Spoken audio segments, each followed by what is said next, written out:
Hello, আসসালামু আলাইকুম। কেমন আছেন সবাই? এই মুহূর্তে ইনানি বিচের যে ইনানি বিচ রিসোর্ট সেটা পার হয়ে আমরা রওনা দিলাম কক্সবাজারের দিকে। গন্তব্য হলো আজকে আমরা কক্সবাজার যাব, সেখান থেকে মহেশখালী যাব। তো এখন আমরা পার হচ্ছি এই যে সবুজে ঘেরা রাস্তার নারকেল গাছের বাগানের পাশ দিয়ে। কক্সবাজারের মেরিন ড্রাইভের পাশ দিয়ে গেলে এই যে সুপারি গাছের সারিগুলো, সুপারি গাছের বাগানগুলো দূর থেকে দেখতে এত সুন্দর লাগে। কিন্তু সৌভাগ্যের বিষয় হলো এখন আমরা মেরিন ড্রাইভ রুট দিয়ে যাচ্ছি না। মেরিন ড্রাইভ রুটে ভাঙা কাজ চলতেছে, অনেক ধুলাবালি। এই জন্য আমরা ভিতর দিয়ে একটা বাইপাস আছে, বাইপাস সড়ক দিয়ে যাওয়ার সময় এই যে সুপারি গাছের বাগান সারি, মানে এই দৃশ্যটা এত সুন্দর লাগে, মানে বলার মতো না। এবং আমি জানি না কেন একটা বাড়ির পরে মানে প্রতিটা বাড়ির আশেপাশেই এই সুপারি গাছের সারি। তো এই আমার কলা গাছের কলা না, সবই সুপারি গাছে, মানে বিভিন্ন গাছের সারি। এই যে গ্রামের ভেতর দিয়ে মানুষ গেলে চাষবাস করে, এই দৃশ্যগুলো খুবই সুন্দর। এই যে এখন আমরা ঝাউ বাগানের পাশ দিয়ে যাচ্ছি, ঝাউ বাগানের ভিতর দিয়ে উঁকি দিচ্ছে সমুদ্র।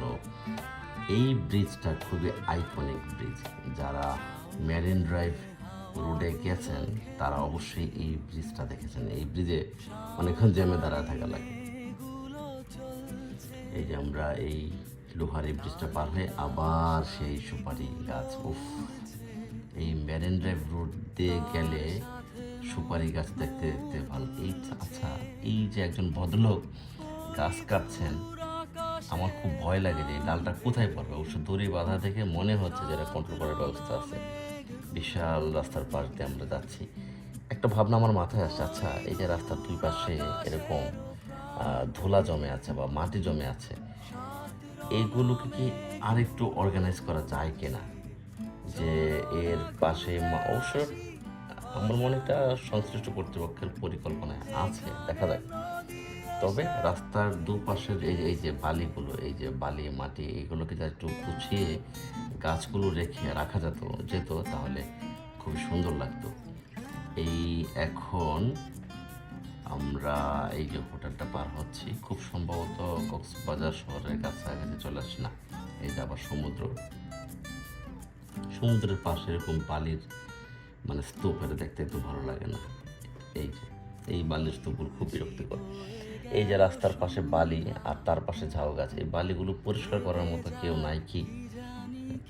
রাস্তাটা তো আরো বড়, তো এইগুলো পরিষ্কার পরিচ্ছন্ন করে রাখলে এই রাস্তার সৌন্দর্য আরো ভালো লাগতো। সেনাবাহিনীর লোকজন চেক পোস্ট বসিয়ে কিছু কিছু গাড়ি চেক করছেন। চমৎকার একটা হোটেল না রিসোর্ট পার হচ্ছি, সুন্দর একতলা বাট, দেখতে সুন্দর। পেপসি কেফ অ্যান্ড রেস্টুরেন্ট, সুন্দর। এই এক্স্যাক্টলি আমি ঠিক এই দৃশ্যটার কথা বলছিলাম। এই দেখেন রাস্তার পাশে যদি ধুলাবালি না থাকে তাহলে কত সুন্দর লাগে।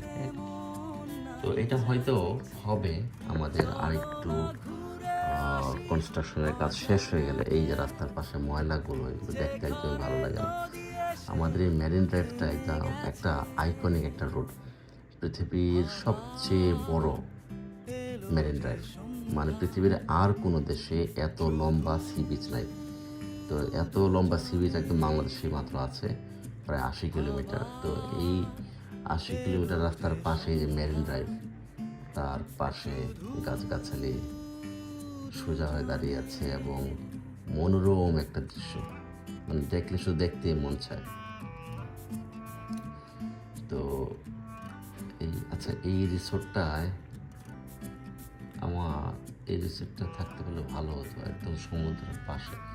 কিন্তু জোয়ারের সময় কি পানি ওঠে কিনা মনে হয় না, তবে হোটেলের কাছাকাছি পানি আসলে সত্যি। এই যে এখনো কনস্ট্রাকশনের কাজ চলছে। আচ্ছা, কক্সবাজার থেকে মোটরসাইকেল ভাড়া নিয়ে একদম মেরিন ড্রাইভে যাওয়ার খুব ইচ্ছা আছে। অনেককে আমি দেখেছি তারা কক্সবাজার শহর থেকে মোটরসাইকেল ভাড়া নিয়ে তারপরে মেরিন ড্রাইভে নিজেরা যায়। সেক্ষেত্রে হয়তো লাইসেন্স লাগে এবং ভোটার আইডি কার্ডের ফটোকপি লাগে নিরাপত্তার জন্য। আর ড্রাইভিং পারে কিনা সেটার জন্য ড্রাইভিং লাইসেন্সটা খুব জরুরি। বলতে বলতে আমরা এই যে একদম শহরের কাছাকাছি, মানে শহরের ভিতরেই হয়তো ঢুকে গেছি, কক্সবাজার শহরের ভিতরে।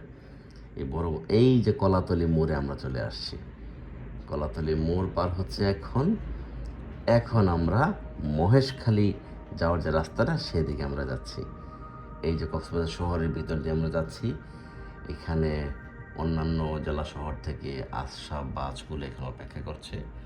শ্যামলী, আচ্ছা, এই যে ওশান প্যারাডাইস হোটেলটা, এটা ছিল কক্সবাজারের একসময় বিখ্যাত হোটেল, কিন্তু এরপরে আরও অনেক বড় বড় ব্র্যান্ডেড হোটেল হওয়ার কারণে এই হোটেলটা এখন অনেকটা মানে আড়ালে চলে গেছে। হ্যাঁ, তো এখন বেওয়াচ, তারপরে সি প্যারাডাইস, হ্যাঁ, সিগাল, এগুলো হওয়ার কারণে আসলে এই ওশান প্যারাডাইসটা একটু পেছনে পড়ে গেছে। মানে মানুষ এখনও আসে যারা আছে, কিন্তু এর চেয়ে লাক্সারি হোটেল এখনও সামনে চলে আসা, এগুলো একটু আন্ডাররেটেড হয়ে গেছে আর কি। কক্সবাজার শহর ইদানিং খুব নান্দনিক ঘরবাড়ি হচ্ছে, এই জিনিসটা আমার খুব ভালো লাগছে দেখতে। এই যে বড় বড় বিল্ডিংগুলো, মানে আসলে এটাই হওয়া উচিত, কারণ কক্সবাজারের মতো একটা জায়গায় সেখানে দেশ বিদেশ থেকে নানান রকম পর্যটকরা আসেন এবং অনেক বড় বড় ইন্টারন্যাশনাল অফিস রয়েছে, তাদের কর্মকর্তারা থাকেন, অবশ্যই ভালো বাসার প্রয়োজন আছে। এই জন্যে মূলত হয়তো এগুলো করা। এই যে রেন্ট্রি গাছ, খুব সম্ভবত রেন্ট্রি গাছ কেন জানি না, আই লাভ কক্সবাজার। এই যে কক্সবাজারের এই গেটটা পার হয়েই আমরা এখন মহেশখালীর দিকে যাচ্ছি। বেশ প্রশস্ত রাস্তা, বড় রাস্তা, কিন্তু এই যে এই অটো গাড়িগুলো এত ডিস্টার্ব করে, কোনো শৃঙ্খলা মানতে চায় না, রাস্তার পাশে দাঁড়িয়ে থাকে, রাস্তার মধ্যে এসে দাঁড়িয়ে থাকে, এবং রাস্তা যখন চলাচল করে তাদের ক্ষেত্রে কোনো নিয়ম মানার কোনো বালাই নেই, যে যার মতো পারছে চলছে। দেখেন পুরো রাস্তা এই অটোতে দখল করে পড়ে গেছে। কক্সবাজার সরকারি মহিলা কলেজ, আচ্ছা আচ্ছা। এই যে এই অটো, ওয়াও, খুব সুন্দর সোনালি কালারের একটা গম্বুজ। মসজিদটা সুন্দর, গম্বুজটা আরও সুন্দর। গম্বুজটা দূর থেকে চিকচিক করছিল সূর্যের আলোতে। এখন অবশ্য রাস্তা কিছুটা ন্যারো হয়ে গেছে, খুব সম্ভবত আমরা মহেশখালী যাবার একটা বাইপাস পেয়ে গেছি। এই যে মহেশখালী, এইটাই তো মহেশখালী যাওয়ার রাস্তা হওয়ার কথা। তো আমরা এখন আসছি, এই যে এখান থেকে টিকিট কাটতে হবে।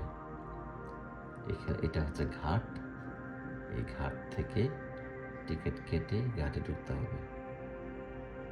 ঘাটের ইজারা না কি যেন, পুলিশ কেন, ও আচ্ছা, এখানে খুব সম্ভবত জেলা প্রশাসক মহোদয় অথবা পুলিশের উচ্চ পদস্থ কোনো কর্মকর্তা মহেশখালী ভিজিটে যাচ্ছে না, এবং তার পিছে নিরাপত্তা কর্মীরা এবং তাকে প্রোটোকল দেওয়ার জন্য পুলিশের অন্যান্য কর্মকর্তারা রয়েছেন।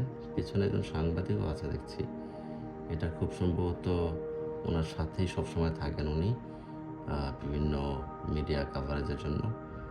এবং এই স্পিড বোটে হয়তো তারা যাবে, ওই যে স্পিড বোটে উঠে গেছেন সরকারি স্পিড বোট। আর মাছ ধরার এই ট্রলারগুলো দেখতে এতটা সুন্দর, খুবই সুন্দর।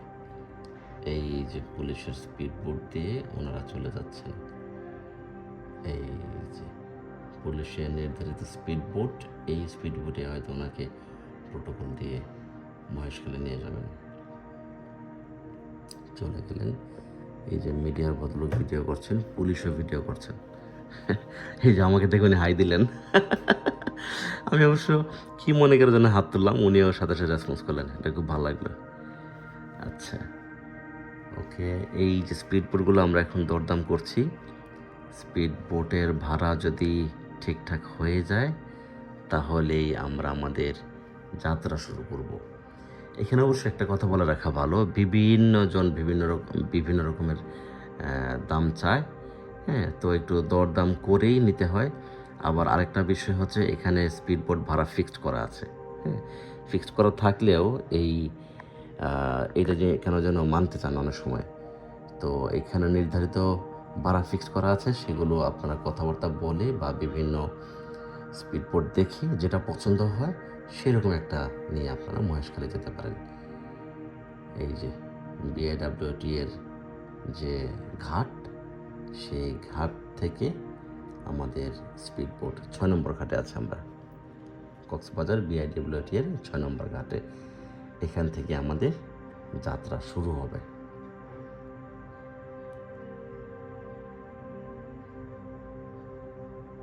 কিছু পুলিশ কর্মকর্তা রয়ে গেছেন, আর বাকিরা ওই জেলা প্রশাসকের সাথে চলে গেছেন। বলতে বলতে আমাদের যাত্রা শুরু, ছেড়ে দিয়েছে আমাদের স্পিড বোট। আমরা বিআইডব্লিউটি এর ঘাটকে আস্তে আস্তে পেছনে ফেলে সামনের দিকে এগোচ্ছি একটা সুন্দর চমৎকার ভ্রমণ উপভোগ করার জন্য। এই যে সুন্দর সুন্দর স্পিড বোট, ওয়াও!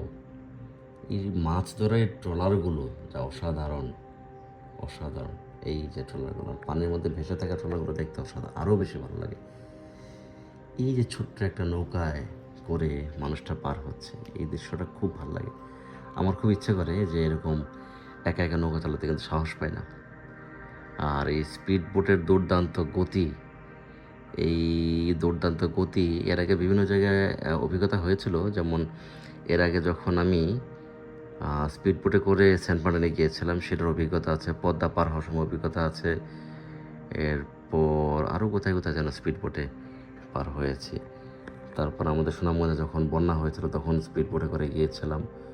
পরে নৌকা ভাড়া নিয়ে এই যে SM মশিউর রহমান ট্রাভেল ফিল্ডের আমরা সবাই একসাথে ভাবলাম যে আমি এতক্ষণ শুধু ভিডিও করছি, কিন্তু নিজের কোনো পিকচার নেই। এটা আমি আসলে সত্যি কথা বলতে আমি ভিডিওতে নিজেকে দেখানোটা প্রেফার করি না। আমার ইচ্ছা হয় না যে শুধু বারবার ক্যামেরা নিজের দিকে ধরে রাখবো। আমার ইচ্ছে হলো, যেহেতু ট্রাভেল ফিল্ড চ্যানেল, এখানে ট্রাভেল করতে আসছি, এখানে ট্রাভেল, এই যে আটলান্টিক, খুব সম্ভবত আটলান্টিক এই জাহাজটা আগুন ধরেছিল, সেই জাহাজটা, হ্যাঁ এই যে আটলান্টিক ক্রুজ, ইয়েস। কিছুদিন আগে আমরা খবরে শুনলাম যে একটা সেন্ট মার্টিন গ্রামে একটা জাহাজ আগুন ধরেছে, সেটাই সেই আটলান্টিক। আর এটা আরেকটা জাহাজ পাশে নোঙর করে দাঁড়িয়ে আছে। ওয়াও, চমৎকার! নদী দিয়ে আমাদের স্পিড বোট দুরন্ত গতিতে এগিয়ে চলছে, আর পানির এই যে ঢেউ, এই ঢেউয়ের তালে তালে স্পিড বোট চলছে, এবং আমার ক্যামেরা ধরে রাখাটা খুব কঠিন হয়ে যাচ্ছে। ক্যামেরা কাঁপছে। আমার সহকর্মীরা বলছেন যে ভিডিও না করতে, ক্যামেরা যে কোনো মুহূর্তে পড়ে যেতে পারে। কিন্তু আমি কিভাবে আগ্রহ ধরে রাখি? আরেকটা ক্লিপ নিয়ে রাখছি যে স্পিড বোটের গতি আপনাদেরকে বোঝানোর জন্য, এবং এই জার্নিটা অসাধারণ। এই ক্লিপটা অবশ্যই আমার মোবাইল দিয়ে আমি ভিডিও করেছিলাম। উফ, কি অসাধারণ একটা দৃশ্য! মাছ ধরা ট্রলার, নান্দনিক, উফ, সত্যি অসাধারণ, সত্যি অসাধারণ। এরকম দৃশ্য দেখার জন্য মূলত আমরা আসলে যাই, এবং ট্রাভেল ফিল্ড চেষ্টা করে সবসময় এইরকম মনোমুগ্ধকর দৃশ্যগুলোর সাথে আপনাদেরকে যুক্ত করতে এবং প্রকৃতির সাথে যুক্ত করতে। আমরা একটা প্রজেক্ট পার হচ্ছি। আচ্ছা, এটা খুব সম্ভবত ড্রেজিং মেশিন, এখান থেকে হয়তো ড্রেজিং করে এই নদীর নাব্যতা কমানোর জন্য। আমাদের পাশ দিয়ে একটা স্পিড বোট প্রচণ্ড গতিতে আমাদেরকে ওভারটেক করার জন্য চলে যাচ্ছে। ইস, দেখেছেন কি গতিতে পানি ছিটে আসছে? আর এই যে ঢেউয়ের মানে ঢেউয়ের উপর দিয়ে যখন স্পিড বোট যাচ্ছে, এত জোরে জোরে ধাক্কা খাচ্ছে এবং লাফ দিচ্ছে, মানে ক্যামেরা স্টেবল রাখা এটা সত্যি খুব বড় একটা দুঃসাধ্য কাজ। ক্যামেরা কোনোভাবে স্টেবল রাখতে পারছে না। একটু শেকি হওয়ার জন্য আমি খুবই দুঃখিত, কিন্তু এইভাবে ভিডিও করাটা, মানে অ্যাটলিস্ট ভিডিওতে করতে পারছি, এটাই বিশাল কিছু। আর এই ঢেউয়ের সাথে, এই ঢেউয়ের উপর দিয়ে স্পিড বোটে যারা চড়েছেন তারাই বুঝবেন যে কী পরিমাণ ধাক্কা খায়। তো সামনের যে স্পিড বোটটা সে যাচ্ছে, আর এই স্পিড বোটের তৈরি হওয়া রাস্তা দিয়ে বা তৈরি হওয়া যে একটা ওয়েভ তৈরি হচ্ছে, সেই ফাঁক দিয়ে আমাদের স্পিড বোট চলছে। এই যে আরেকটা স্পিড দেখেন কি তুরন্ত গতিতে ছুটে চলছে, এবং ঢেউয়ের সাথে বাড়ি খেয়ে স্পিডবোটটা এই যে বাড়ি খাচ্ছে, স্পিডবোটে এটা অবশ্যই একটা ভালো দিক, মানে যতই বাড়ি খায়। এই যে আমরা চলে এসেছি আমাদের উইন্ড মিল, আমাদের স্বপ্নের উইন্ড মিল। কিন্তু দুঃখজনক ব্যাপার হলো এগুলো স্টেবল হয়ে দাঁড়িয়ে আছে, ঘুরছে না। ঘুরছে না মানে বিদ্যুৎ উৎপাদন করছে না। এবং কত হাজার কোটি টাকা ব্যয় হয়েছে এই প্রকল্প তৈরিতে, কিন্তু কাজে আসছে না। দেখেন কি চমৎকার একটা দৃশ্য। খুব সম্ভবত আমরা মহেশখালীর কাছাকাছি চলে এসেছি, মানে এই বনটা দেখে এটা মনে পড়ল। এই যে আবার আমাদের সেই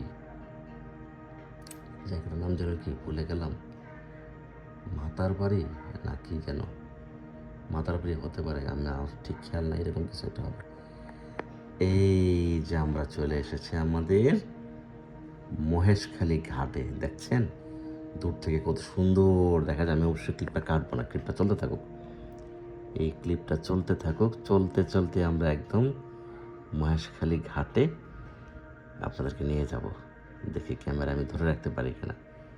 হ্যাঁ, চলে এসেছি মহেশখালী ঘাটের নিচে। এই যে অনেকগুলো অটো অপেক্ষা করছে, নিচটা একটু আপনাদেরকে দেখাই। এই ঘাটের নিচে এই যে পিলারগুলোর উপর ভিত্তি করে এই ঘাটটা দাঁড়িয়েছে, আর নিচে অনেক ঘরের মতো কিনা আমি জানি না, বাট কিছু একটা আছে। এই যে আমরা উপরে চলে এসেছি, উপর থেকে এই যে নদীটা, এই নদী দিয়ে এতক্ষণ আপনাদেরকে আমরা চলে আসলাম। এই যে গাছের এই কী গাছ আমি জানি না, কিন্তু এখন আমরা একটা ব্রিজের উপর দিয়ে যাচ্ছি। এই ব্রিজটাকে মানুষ বলে শুটিং ব্রিজ। এই যে চমৎকার শুটিং ব্রিজের উপর দিয়ে আমরা যাচ্ছি, চিকন, কিন্তু দুঃখজনক ব্যাপার হলো ব্রিজটা নোংরা হয়ে আছে। এটা যদি ঝাড়ু দিয়ে একটু পরিষ্কার করতো তাহলে খুব সুন্দর লাগতো। কিন্তু কে করবে? এত দেশদরদি মানুষ কে আছে? সরকারি যারা লোকজন তারাই যেহেতু করছে না, সাধারণ মানুষ কীভাবে করবে? যাক, তারপরও একটু রঙিন হওয়ায় সুন্দর লাগছে। এবং এবং আবহাওয়াটা এত ভালো ছিল, এত সুন্দর ছিল যে ঝলমলে আবহাওয়ার মধ্যে এরকম লাল সাদার কম্বিনেশনে ব্রিজটাকে চমৎকার লাগছিল। পাখির চোখেও দেখতে ব্রিজটা ঠিক এরকমই। এই যে আমরা পাশ দিয়ে যাচ্ছি এবং পানির রঙটা কি সুন্দর, গাছগুলো খুব সুন্দর, খুব সম্ভবত, আচ্ছা, যেহেতু সমুদ্রের পানির পাশ দিয়েই এই নদীটা, এই জন্য পানির রঙটা এরকম। এই যে আমরা ঢুকে গেছি মহেশখালীর ভিতরে, আমরা শুটিং ব্রিজ পার হয়ে এখন সামনের দিকে এগিয়ে যাচ্ছি। এই যে ইট বিছানো রাস্তার পাশ দিয়ে যাচ্ছি, এইগুলো হচ্ছে আদিবাসীদের হাতের তৈরি পোশাকের দোকান। আপনারা যারা মহেশখালী আসবেন, এখান থেকে সুভেনির হিসাবে আদিবাসীদের তৈরি বা স্থানীয় মানুষদের তৈরি এ সমস্ত জামা কাপড় নিতে পারেন। এই যে মহেশখালীতে যাদের হাতে নতুন টাকা পয়সা আসতেছে, তারা নতুন করে ঘরবাড়ি তৈরি করার চেষ্টা করছেন নিজেদের বাসস্থান তৈরি করার জন্য। এই যে দূর থেকে যে গাছটা খুব সুন্দর। মহেশখালীর একমাত্র পুকুর, আমি যতটুকু শুনেছি মহেশখালীতে একটা পুকুর আছে, মহেশখালীর একমাত্র পুকুর। এইটা একমাত্র পুকুর না, আর এর ছিল আরো বড়, এত ছোট তো না। তার মানে কি পুকুর দুইটা?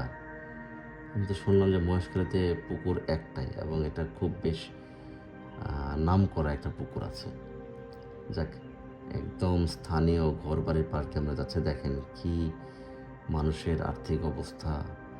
আমরা আসলে যারা দূর থেকে আসি, শহর থেকে যাই, গ্রামের মানুষদের এই অর্থনৈতিক দৈন্যদশা দেখলে এত খারাপ লাগে। এই মহেশখালী উপজেলা, খুব সম্ভবত মহেশখালী একটা উপজেলা, অবশ্যই উপজেলা, এটা জেলা না। এই যে ডালপালাবিহীন গাছ, পাতাবিহীন একটা গাছ দাঁড়িয়ে আছে।